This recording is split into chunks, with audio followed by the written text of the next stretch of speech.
ಹಬ್ಬ ಹಬ್ಬ ಹಬ್ಬ ಹಬ್ಬ ಇದು ಕರುನಾಡ ಮನೆ. ಕೊಲಂಬಸ್ ಕನ್ನಡ ಕುಟುಂಬದವರಿಗೆ ನಿಮ್ಮ ರಿವ್ಯೂ ಮಾಡುವ ನಮಸ್ಕಾರಗಳು. ಯಾರು ನೀವೇ ಸತತ ಗಡಿಯಾಗಿದ್ದೀರ ಅನ್ಕೊಂಡಿಲ್ಲ, ಜೋರ ಚಪ್ಪಳೆ ಹೊಡಿಯೋಣ. ಅದೆಲ್ಲ ತಿಳಿದು ಅರ್ಥಗಳನ್ನ ತಪ್ಪಾಡಲ್ಲ. ವಿಶ್ವ ಚೆನ್ನಾಗಿ ಹೊಡಿಯೋದಿಲ್ವಾ? ಎಷ್ಟು ಚೆನ್ನಾಗಿ ಓದಿಸಿದ್ರ ಮನೇಲಿ, ಆ ಕಡೆ ಚಪ್ಪಳನೇ ಬರಲಿಲ್ಲ. ಇನ್ನೊಮ್ಮೆ ಯಾರ ಸಕಾಲ ಗಡಿಯಾಗಿರೋ ಚಪ್ಪಳೆ ಹೊಡಿ ನೋಡೋಣ.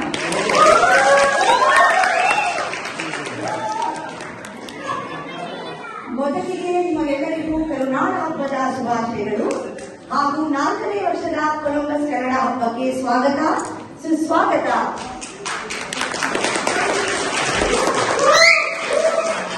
ಇವಾಗ ನಿಮಗೆ ಒಬ್ರು ಸ್ಪೆಷಲ್ ಪರ್ಸನ್, ಒಬ್ರು ಸ್ಪೆಷಲ್ ನಿರೂಪಕಿನ ಪರಿಚಯ ಮಾಡ್ಕೊಡ್ತೀನಿ.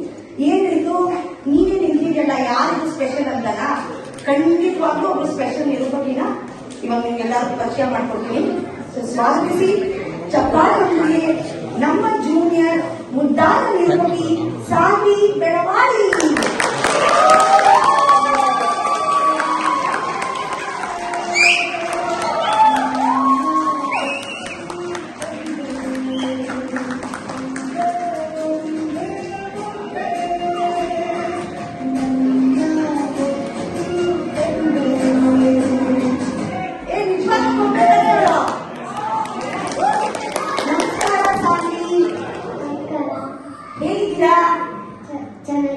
ಎಷ್ಟು ಮುದ ಕಾಡ್ತಿದ್ಯಾ ಗೊತ್ತಾ? Thank you. ನನಗೆ ನೀನ್ ಯಾರು ಅಂತ ಪರಿಚಯ ಇದೆ. ನೀನ್ ಯಾರು ಅಂತ ಇದೆಲ್ಲ ಎಷ್ಟೊಂದು ಜನ ಗೊತ್ತೇ ಇಲ್ಲ. ಯಾರು ಅಂತ ಪರಿಚಯ ಮಾಡ್ಕೊಡ್ತೀಯಾ? ಓಕೆ, ಸರಿ, ಪರಿಚಯ ಮಾಡ್ಕೊಡಿ. ನನ್ನ ಹೆಸರು ಸಾನ್ವಿ ಬೆಳವಾಡಿ. ನಾನು ಫಸ್ಟ್ ಗ್ರೇಡ್ ಓದ್ತಾ ಇದ್ದೀನಿ. ಎಲ್ಲರಿಗೂ ಕನ್ನಡ ಹಬ್ಬದ ಶುಭಾಶಯಗಳು. ಕನ್ನಡ ಹಬ್ಬದ ಶುಭಾಶಯಗಳು ಸಾನ್ವಿ. Thank you. ಸರಿ, ಮನೇಲಿ ಎಂತ ಭಾಷೆ ಮಾತಾಡೋದು ನೀವು? ಕನ್ನಡ ಮಾತಾಡ್ತೀನಿ. ಕನ್ನಡ ಮಾತಾಡ್ತೀಯಾ? ಯಾಕೆ ನೀನ್ ಕನ್ನಡ ತುಂಬಾ ಇಷ್ಟ? ಕನ್ನಡ ನಂದು ಮಾತೃಭಾಷೆ, ಇಂಗ್ಲಿಷ್ ನಂದು ಜೀವನ ಭಾಷೆ. ಅದಕ್ಕೆ ನನ್ನ ಕನ್ನಡ ಅಂದ್ರೆ ತುಂಬಾ ಇಷ್ಟ. ಕನ್ನಡ ನಮ್ಮ ಮಾತೃಭಾಷೆ, ಇಂಗ್ಲಿಷ್ ನಮ್ಮ ಜೀವನದ ಭಾಷೆ ಅಂತ ಹೇಳಿದ್ರು. ಇದರಿಂದ ಏನ್ ಸಂದೇಶ ಕೊಡ್ತಿದ್ದಾರೆ ಸಾನ್ವಿ ಅಂದ್ರೆ, ಕನಿಷ್ಠ ಪಕ್ಷ ಯಾರ್ಯಾರು ಮನೇಲಿ ಕನ್ನಡ ಮಾತಾಡೋದು ಕನ್ನಡ ಮಾತಾಡಿ, ಕನ್ನಡ ಉಳಿಸಿ, ಕನ್ನಡ ಬೆಳೆಸಿ.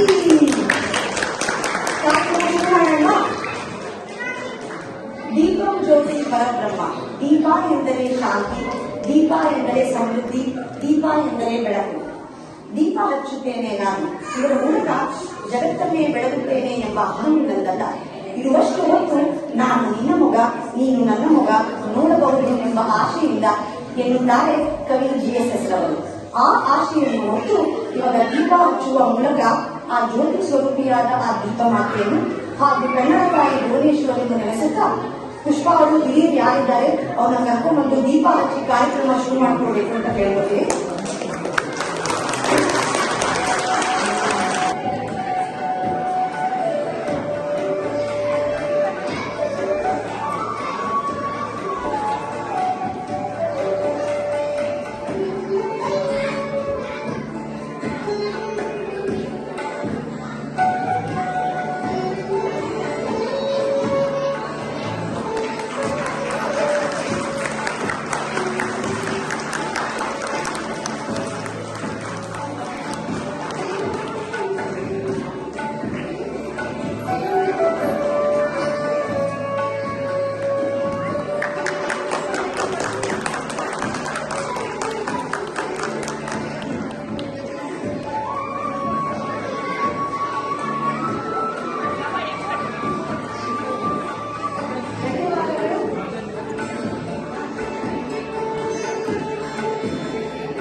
ಅಲ್ಲಿ ಬೆಳಕು ಬರ್ತದೆ.